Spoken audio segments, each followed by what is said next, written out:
ठंड का मौसम आ गया है तो बीच बीच में कुछ कविता वगैरह भी लिखते रहते हैं। एक दिन स्वच्छता वाला कविता सुनाए थे तुम लोग को, तो इधर ठंड पे कविता लिखे, ध्यान से तुम लोगों को सुनना है।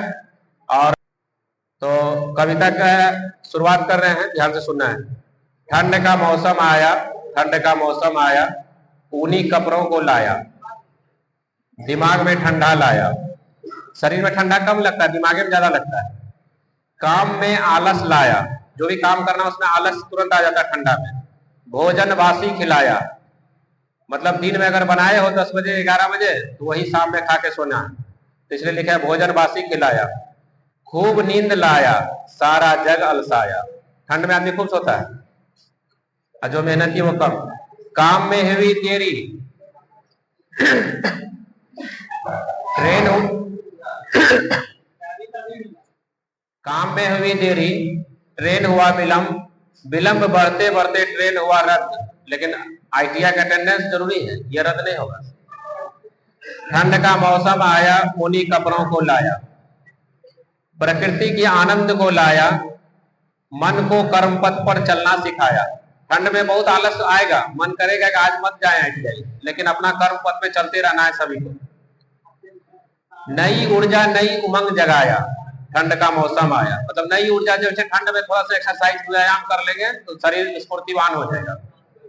वहीं कुछ लोग अलसाए और आज के काम को कल पर टाले। ठंड में कुछ लोग अलसा जाता है तो आज के काम को कल पे टाल देते हैं। पढ़ाई भी छूटा, रूटीन भी टूटा।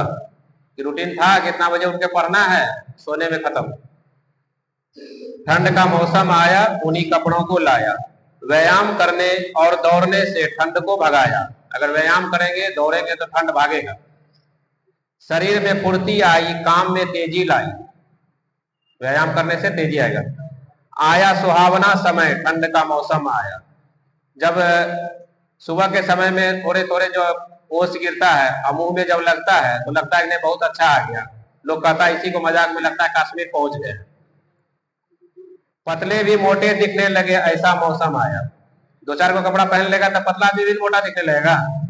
तीसरे लिखे हैं पतले भी मोटे दिखने लगे, ऐसा मौसम आया। शीतलहर की सिसकियों से मन घबराया, घने कोहरे ने गाड़ी की रफ्तार को घटाया। जब घना कोहरा हो तो गाड़ी की रफ्तार घट जाता है। अगर जो नहीं मानेगा तो भगवान जिसको कहते हैं कि तुम थोड़ा साइड से चलो, नहीं तो फिर हम बुला लेंगे। नहीं तो कोहरा में ट्रेन वगैरह टकराते रहता है या जो भी है। ठंड का मौसम आया, गाड़ियों की टकराहट को बढ़ाया। यदि व्यक्ति ठंड में गाड़ी को अपने स्वविवेक से नहीं चलाएंगे तो टकराहट बढ़ती रहेगी। अलाव और आग की व्यवस्था करवाया, अलाव और आग की व्यवस्था करवाया। ठंड का मौसम आया, कड़ाके की ठंड में स्कूल कॉलेज बंद करवाया। ठंड का मौसम आया, ठंड का मौसम आया। कविता यहां तक लिखा गया है और इसको कभी फिर बढ़ाया जाएगा।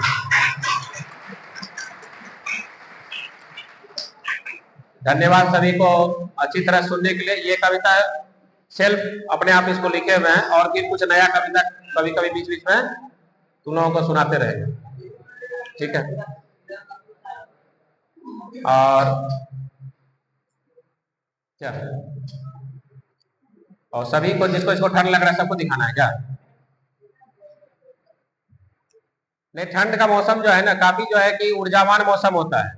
सिर्फ अपनी अपनी मानसिकता पर नहीं। गर्मी में तो कभी कहेगा लाइट नहीं है तो नहीं पढ़ पाएंगे, ठंड में ऐसा नहीं है। और ठंड के आलस से बचने का एक ही उपाय है कि आवश्यकता से ज्यादा जो है ना ऊनी वस्त्र का इस्तेमाल नहीं करो। मतलब ऐसा नहीं, जहां कंबल से काम चल सकता है वहां रजाई लेके करेंगे, यूज करेंगे।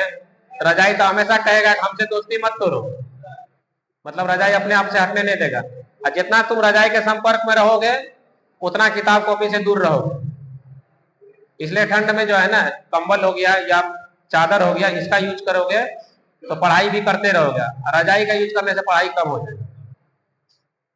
शरीर में जो है ना थोड़ा थोड़ा जो है कि कष्ट भी होना चाहिए, तब पढ़ने में जो है कि अच्छा लगे।